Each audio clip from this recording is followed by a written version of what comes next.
في تطور جديد لقضية صفع النجم عمرو دياب لشاب في إحدى حفلات الزفاف في مصر. استمعت محكمة جنح التجمع الخامس بمصر السبت في أولى جلسات محاكمة الفنان المصري المتهم بالتعدي على سعد أسامة. ونقلت وسائل إعلام مصرية مجريات المحاكمة التي أكد فيها محامي الدفاع عن سعد خليل مرافعته أن عمرو دياب لا تقبل له شهادة أمام المحكمة وفقا للشرع بعد صفع الشاب سعد أسامة، فيما تحفظ محامي عمرو دياب واعترضت المحكمة على أسلوب الدفاع وطالب بالتعويض المدني بمبلغ 5 ملايين جنيه.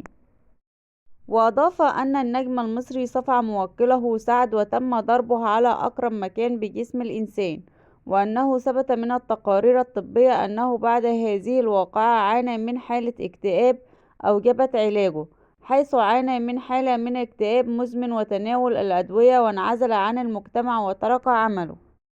ولفت أن الواقعة كانت على الملأ وهذا الفعل يأتي بالعار على المصفوع، وأن صفع الشاب على وجهه دفع الجميع للتنمر عليه.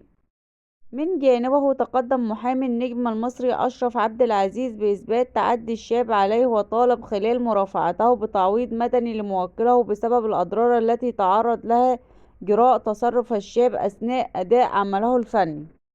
وأوضح المحامي أن موكله كان يقوم بعمله كعادته، حيث كان يؤدي فقرة غنائية في الحفل، بينما كان الشاب يقوم هو أيضا بعمله. ورد على محامي الدفاع عن الشاب قائلا: لا يوجد غني وفقير في تلك الحالة، كما ذكر دفاع الشاب.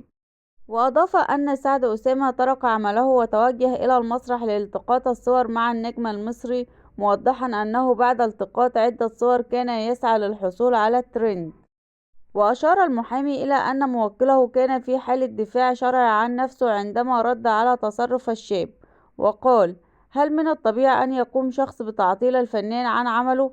الشاب كان يسعى وراء الشهرة.